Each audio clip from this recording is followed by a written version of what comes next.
Good morning, students. Welcome to the online classes. Today we discuss about class 10th chapter 3 genetics.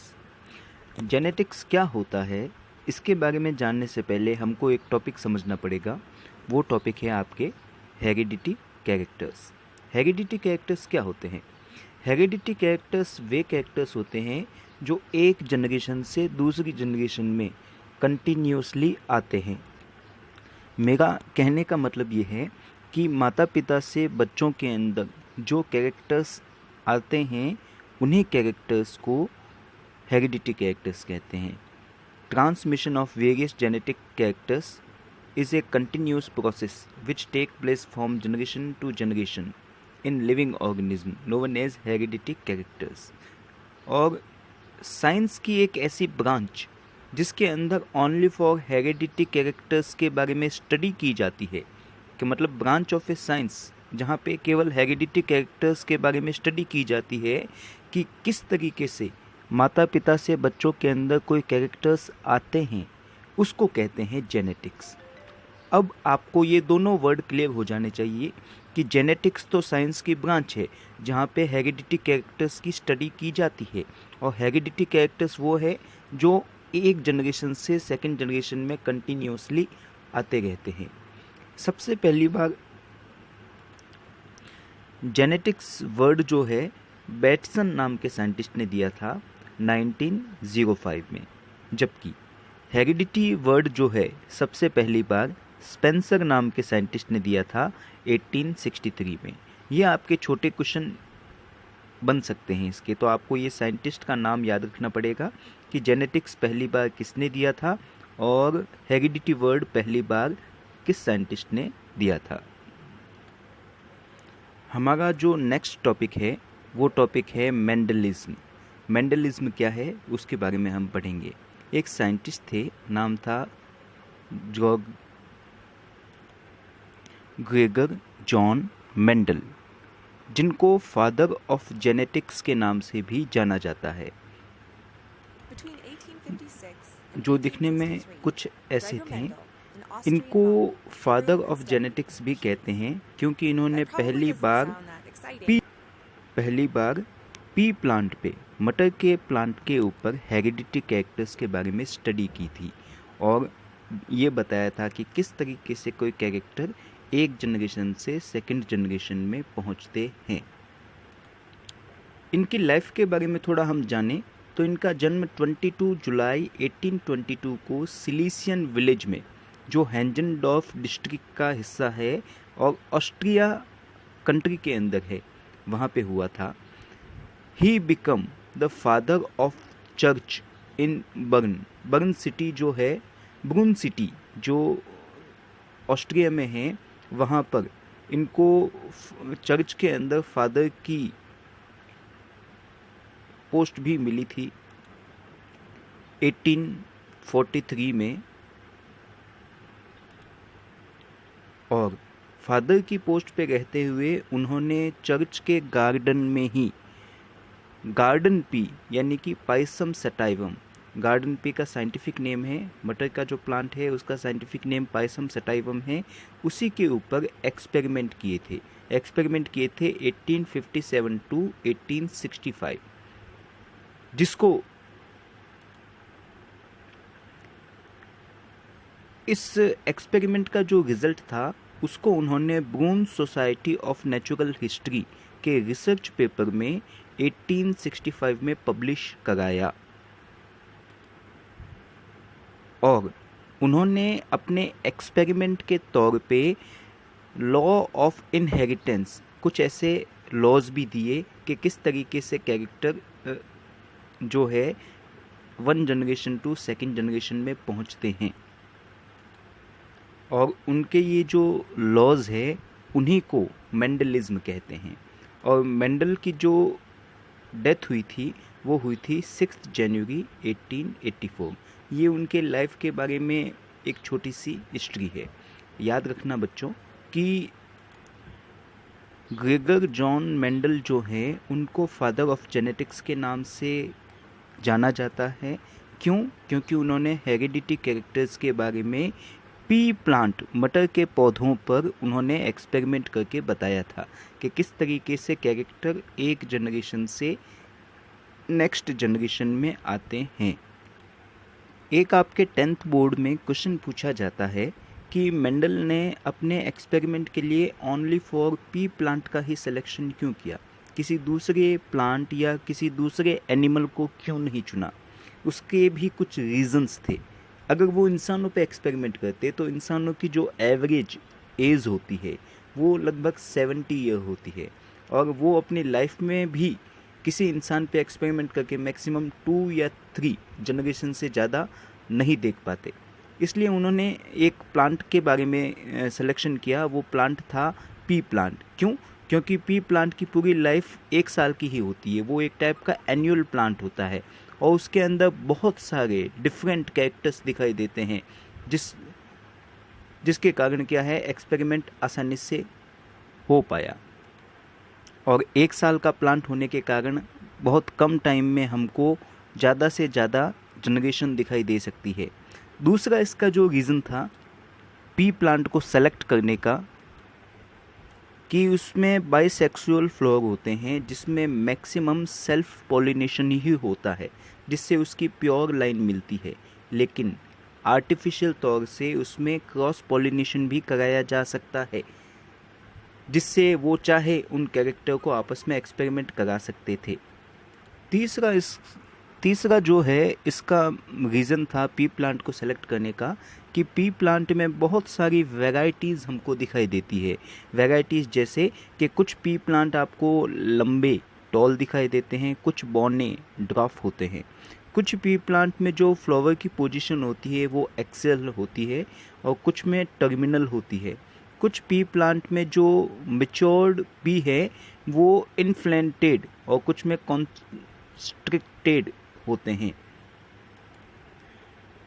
Inflated का मतलब होता है कि उनकी जो फलियां हैं वो फूली हुई होती है, और कॉन्स्ट्रिक्टेड मतलब कुछ कुछ पी प्लांट के अंदर फलियां थोड़ी सिकुड़ी हुई होती है।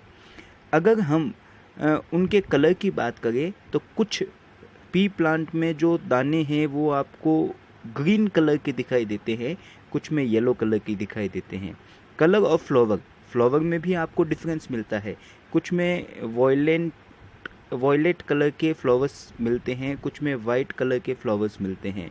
शेप ऑफ सीड, जो बीजों का शेप है वो भी आप देखते हो तो कुछ में राउंड मिलता है, कुछ में रिंकल्ड मिलता है। और कलर ऑफ सीड भी येलो एंड ग्रीन 2 टाइप के इसमें दिखाई देते हैं। इतनी सारी वैरायटी केवल एक प्लांट में पाई जाने के कारण उन्होंने मटर के पौधे का यानी कि पी प्लांट का सिलेक्शन किया। दूसरी ये चीज़ थी, जो पी प्लांट था उसकी लाइफ एन्युअल थी, मतलब 1 साल की ही थी। 1 साल में अगर आप किसी मटर को बीज को उगाते हो तो उगाने के बाद बड़ा हो जाता है, वापस उसके ऊपर फलियां लग जाती है। तो 1 साल की लाइफ होने के कारण उन्होंने मटर के प्लांट का सिलेक्शन किया। दूसरी चीज़, उसमें सेल्फ पॉलिनेशन भी होता है और आर्टिफिशियल तरीके से क्रॉस पॉलिनेशन भी कराया जा सकता है, इसलिए उन्होंने पी प्लांट का सिलेक्शन किया। बेटा, ये आपके 10th के बोर्ड एग्ज़ाम में क्वेश्चन आ चुका है। आपको ध्यान से पढ़ना है कि मेंडल ने मटर के पौधे का यानी कि पी प्लांट का ही सिलेक्शन क्यों किया और उन्होंने कौन कौन से कैरेक्टर लिए। ये डोमिनेंट कैरेक्टर क्या है, रिसेसिव कैरेक्टर क्या है, ये मैं आपको मतलब डोमिनेंट ट्रेट और रिसेसिव ट्रेट क्या है मैं आपको अभी थोड़ी देर में आगे समझाऊंगा। अभी आपको ये कुछ कैरेक्टर के बारे में जानना है। जैसे कि ये देखिए, इसमें ये लंबा है और ये ड्रॉफ यानी कि बौना है। इसमें बीज का जो शेप है, सीड का जो शेप है वो राउंड है और ये रिंकल है। कलर में भी डिफरेंस है, कुछ सीड आपको ग्रीन कलर के दिखते हैं, कुछ सीड आपको येलो कलर के दिखते हैं। एक इसमें आपके ये क्वेश्चन भी आता है कि मेंडल की सक्सेस का रीज़न क्या था। मेंडल ने एक्सपेरिमेंट तो कर दिए, मेंडल ने एक्सपेरिमेंट में पी प्लांट को ही सेलेक्ट किया, क्यों किया वो भी हमको पता है, लेकिन वो सक्सेस पहली बार में क्यों हो गए। उनका रीज़न ये था कि पहला रीज़न कि मेंडल ने एक टाइम में ओनली फॉर 1 कैरेक्टर के बारे में स्टडी की थी, जिसके कारण वो सक्सेस हुए। वन टाइम में ओनली फॉर वन कैरेक्टर के बारे में जो स्टडी की, इसके कारण वो कभी उलझे नहीं और उनका रिजल्ट सही तरीके से मिल गया। दूसरा रीज़न ये था कि उन्होंने अपने जो एक्सपेरिमेंट किए थे, उनके जितने भी डाटा मिले उन सब डाटा को बहुत अच्छे तरीके से एनालाइज किया था और उनको सही तरीके से नोट करके उसकी एनालिसिस की थी, जिसके कारण उनके एक्सपेरिमेंट का रिज़ल्ट सही आया। हम बात कर रहे हैं रीज़न ऑफ मेंडल्स सक्सेस। पहला रीज़न था एक टाइम में एक कैरेक्टर का ही सिलेक्शन करना, दूसरा उनके एक्सपेरिमेंट के जितने भी डाटा थे उनकी एनालिसिस सही तरीके से की उन्होंने, और तीसरा उसका जो रीज़न था, उनके सक्सेस होने का जो रीज़न था कि उन्होंने जो प्लांट का सिलेक्शन किया वो भी बहुत केयरफुली किया और जो कैरेक्टर्स का सिलेक्शन किया वो भी केयरफुली किया, कि उनके एक्सपेरिमेंट के सक्सेस होने के ये 3 रीज़न थे जो आपको नोट करने पड़ेंगे अगर ये क्वेश्चन आपके एग्ज़ाम्स में आता है तो। और ये भी एक इम्पोर्टेंट क्वेश्चन है बेटा कि आपको देखना पड़ेगा, एक तो selection of P plant and reason of Mendel's success, इन दोनों के बारे में आपको बताना पड़ेगा। और इसमें एक और बात आपको याद रखनी पड़ेगी कि ये जो पी प्लांट है उसका साइंटिफिक नेम क्या है, पाइसम सटाइवम, जो मैं भी आपको पहले बता चुका हूँ। पी प्लांट जिसको गार्डन पी भी कहते हैं, scientific name Pisum sativum. Mendel ने जो अपना एक्सपेरिमेंट किया था वो 1865 में किया था और 1865 में ही उन्होंने ब्रून सोसाइटी ऑफ नेचुरल हिस्ट्री में इसको पब्लिश करा दिया था। और पब्लिश कराने के बाद भी उनके एक्सपेरिमेंट को इतनी ज़्यादा अहमियत नहीं मिली। क्यों? क्योंकि उन्होंने अपने एक्सपेरिमेंट में साइंस के साथ मैथ्स को भी डाला था। मतलब साइंस में उन्होंने ये कुछ एक्सपेरिमेंट किए थे, साथ में स्टैटिक्स के तौर पे मैथ्स को भी डाल दिया था। और उस टाइम के जो दूसरे साइंटिस्ट थे वो सोचते थे कि साइंस के अंदर मैथ्स डाल देते हैं तो वो साइंस किसी काम की नहीं होती। इसके कारण इन्होंने जो शुरू में एक्सपेरिमेंट किया था उसको उस टाइम में अहमियत नहीं मिली। लेकिन एक वापस टाइम आया, साल था 1900। उस टाइम 3 अलग अलग कंट्री के 3 अलग अलग साइंटिस्ट, जिनको एक दूसरे के बारे में कोई भी इंफॉर्मेशन नहीं थी, हॉलैंड के ह्यूगो डी व्रिच, जर्मनी के कार्ल कॉरेंस और ऑस्ट्रिया के ही एरिक वॉन शेरमॉक, ये 3 साइंटिस्ट थे। तीनों ने अलग अलग एनिमल्स के ऊपर वही हेरिडिटी एक्सपेरिमेंट किए और उसी रिजल्ट पे पहुँचे जिस रिजल्ट पे 1865 में मेंडल पहुँचे थे। तो वो तो हैरान हो गए कि हम तो ये अभी 1900 में एक्सपेरिमेंट कर रहे हैं और ये एक्सपेरिमेंट तो हमसे 35 ईयर पहले कोई कर चुका है। इसलिए इन तीनों साइंटिस्ट को रीडिस्कवरी ऑफ मेंडलिज्म के नाम से जाना जाता है। मतलब मेंडलिज्म की वापस रीडिस्कवरी की थी, इनके नाम से इनको जाना जाता है। 3 साइंटिस्ट थे, हॉलैंड के थे ह्यूगो डी व्रिच एंड जर्मनी के थे कार्ल कॉरेंस और ऑस्ट्रिया के थे एरिक वॉन शेरमॉक। इन्होंने रीडिस्कवरी की थी मेंडल के एक्सपेरिमेंट की। कब की थी? 1900 में। और रीडिस्कवरी होने के बाद लोगों को मेंडल की अहमियत का पता चला। बाद में 1900 के बाद में उनको फादर ऑफ जेनेटिक्स की कह सकते हैं कि अवार्ड से नवाजा गया। उनको फादर ऑफ जेनेटिक्स 1900 के बाद मिला, उनसे पहले उनको कोई जानता ही नहीं था। और आज हम पूरी दुनिया में कहीं पे भी जाएं और जेनेटिक्स के बारे में पढ़ते हैं तो सबसे पहले उन्हीं का नाम आता है, John Gregor Mendel, father of genetics. उन्होंने अपने एक्सपेरिमेंट के अंदर जो कुछ टर्म्स यूज़ की थी, वो टर्म्स क्या थी हम एक एक करके देखते हैं। फर्स्ट जो टर्म है वो है जीन। लेकिन उन्होंने जब एक्सपेरिमेंट किया था तो अपने एक्सपेरिमेंट में जीन वर्ड का यूज़ ही नहीं किया। उन्होंने अपने एक्सपेरिमेंट में फैक्टर वर्ड का यूज़ किया था। फैक्टर का मतलब उन्होंने ये चीज़ बताई कि हर एक एनिमल, और हर एक प्लांट में कुछ न कुछ ऐसे फैक्टर्स होते हैं जो एक कैरेक्टर को वन जनरेशन से सेकंड जनरेशन में लेकर जाते हैं। मतलब कि वे फैक्टर्स जो कुछ कैरेक्टर्स को जनरेशन टू जनरेशन लेके जाते हैं, उनको उन्होंने फैक्टर कहा। लेकिन बाद में जॉनसन नाम के साइंटिस्ट ने इस फैक्टर वर्ड की जगह जीन वर्ड का यूज़ किया। जीन वर्ड किसने दिया था? जॉनसन ने। लेकिन मेंडल ने एक्सपेरिमेंट किया था, उस टाइम जीन वर्ड नहीं था, तो उन्होंने ओनली फॉर फैक्टर यूज़ किया। फैक्टर उन्होंने क्या बताया? कुछ ऐसे चीज़ें हैं जो कैरेक्टर्स को कंट्रोल करती है, उसको उन्होंने फैक्टर बताया। सेकंड टर्म है वो है एलिलोमॉर्फ या एलील। एलील क्या होते हैं? मेंडल ने अपने एक्सपेरिमेंट के दौरान ये पाया कि हर एक प्लांट में और हर एक एनिमल में किसी कैरेक्टर को कंट्रोल करने के लिए दो फॉर्म्स होती है। जैसे कि लंबाई के तौर पे देखा तो उन्होंने देखा कि कुछ पौधे लंबे थे, कुछ पौधे हाइट में छोटे थे, ड्वार्फ प्लांट थे। बीजों के कलर के बारे में देखा तो कुछ जो सीड कलर था वो ग्रीन था, कुछ सीड कलर जो था वो येलो था।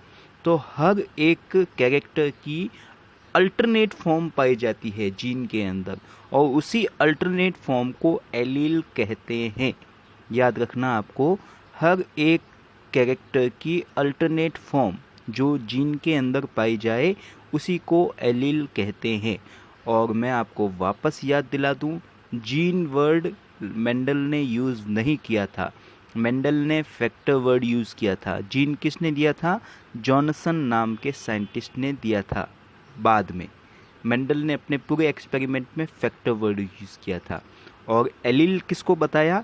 कि हर एक फैक्टर की टू फॉर्म्स होती है, कैरेक्टर को कंट्रोल करने की टू फॉर्म्स होती है, जैसे कि लंबापन और बौनापन, tallness and dwarfness.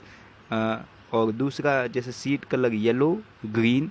Seed shape की बात करें तो शेप भी आपको राउंड दिखता है और रिंकल दिखता है। और एक और इसका एग्जांपल के तौर पे देखें तो जैसे कि फ्लावर का कलर था, वो फ्लावर का कलर आपको पर्पल भी दिखता था, वाइट भी दिखता था। तो हर एक कैरेक्टर की टू फॉर्म्स होती है, दो अलग अलग फॉर्म्स होती है, जिसको उन्होंने एलील कहा। नेक्स्ट टॉपिक के बारे में हम बात करते हैं। नेक्स्ट टॉपिक हमारा है मोनोहाइब्रिड क्रॉस। मोनोहाइब्रिड क्रॉस में क्या हुआ था? मेंडल ने ओनली फॉर वन कैरेक्टर, अगर एक कैरेक्टर को लेकर ही कोई हेरिडिटी एक्सपेरिमेंट किया जाता है तो उसको मोनोहाइब्रिड क्रॉस कहते हैं। और मेंडल ने अपना जो फर्स्ट एक्सपेरिमेंट किया था वो मोनोहाइब्रिड क्रॉस ही था। उन्होंने क्या किया? पी प्लांट में से एक लंबे पौधे का सिलेक्शन किया, मतलब कि एक टॉल प्लांट का सिलेक्शन किया, और एक बौने पौधे यानी कि ड्वार्फ प्लांट का सिलेक्शन किया, और दोनों को आपस में क्रॉस कराया। तो क्रॉस कराने के बाद क्या हुआ, ज़रा हम एनिमेशन के तौर पे देखते हैं इसको।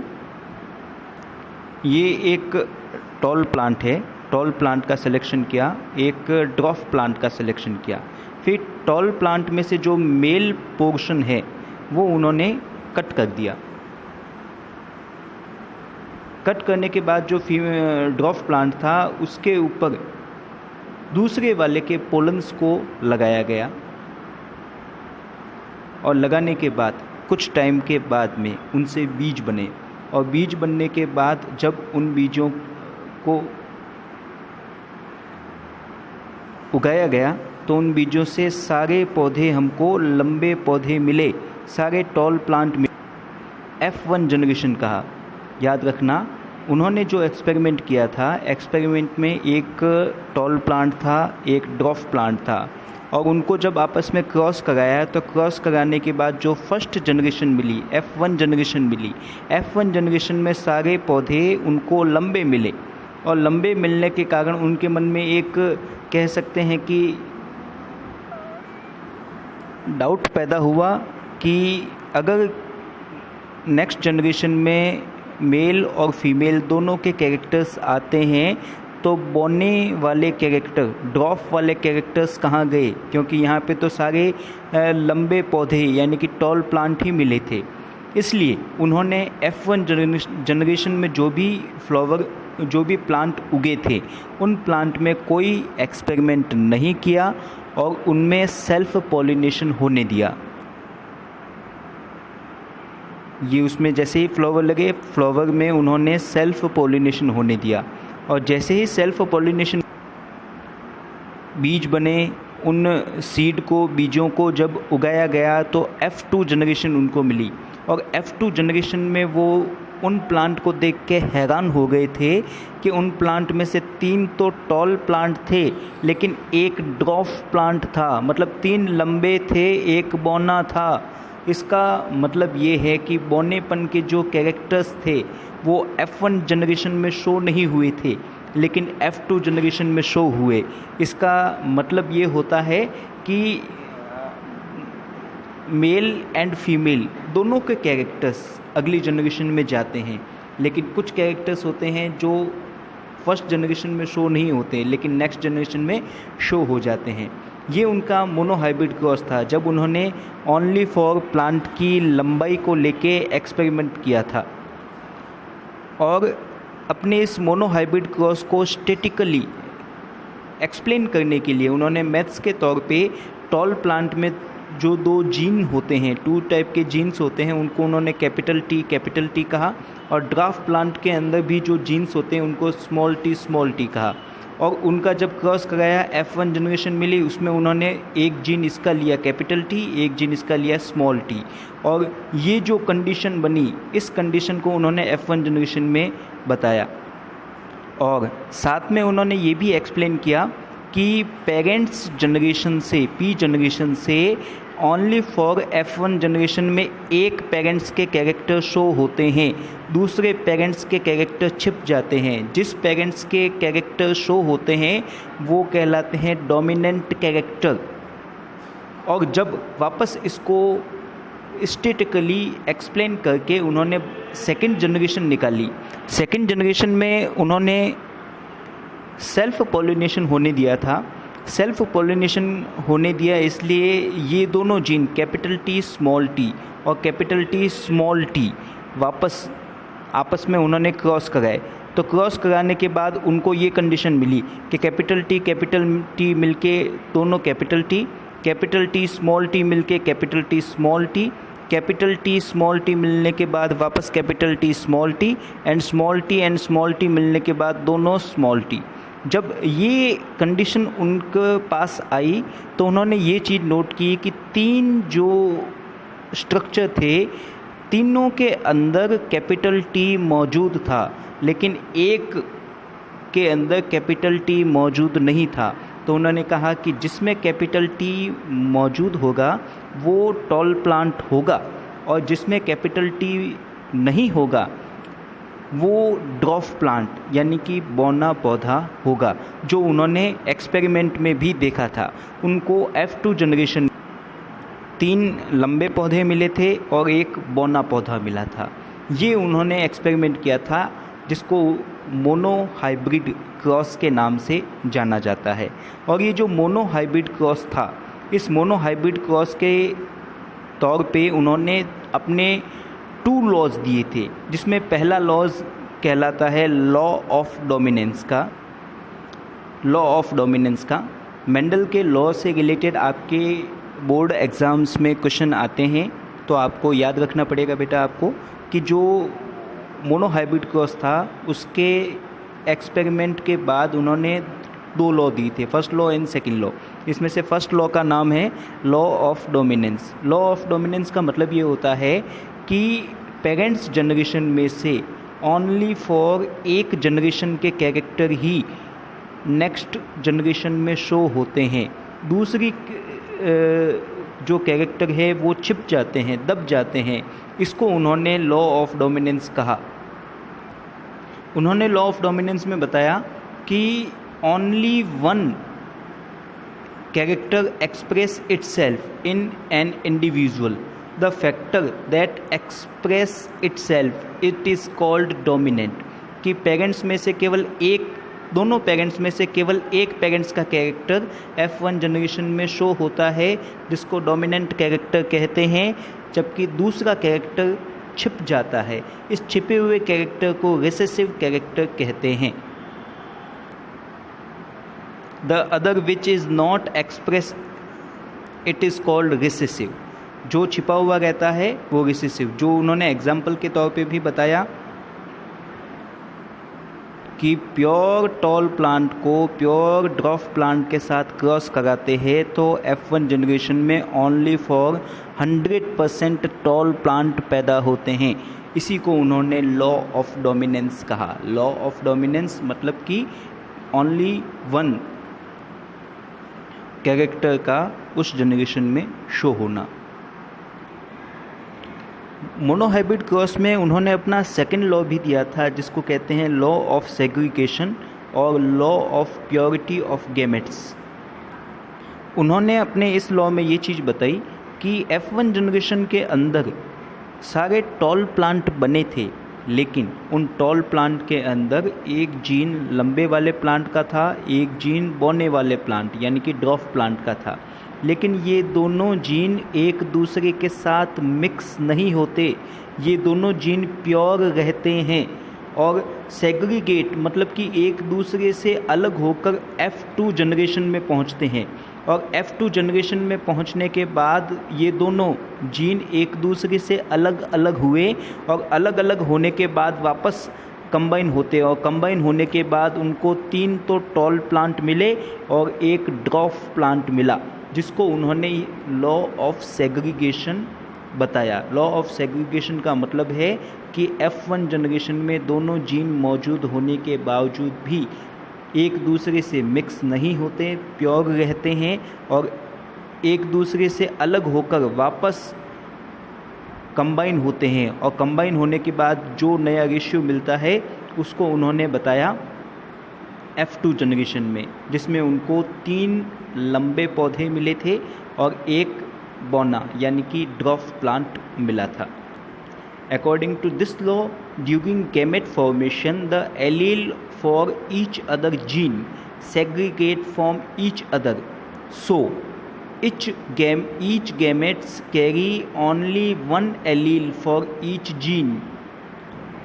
जैसे मैंने आपको कहा था वैसे ही कि दोनों मिक्स नहीं होते और अलग अलग होने के बाद अपने एक कैरेक्टर को लेके अगले जनरेशन में जाते हैं, जिसको उन्होंने नाम दिया था लॉ ऑफ सेग्रीगेशन और law of purity of gametes. आज के लिए बस इतना ही। नेक्स्ट क्लास में हम इससे आगे के टॉपिक के बारे में डिस्कस करेंगे। Good bye.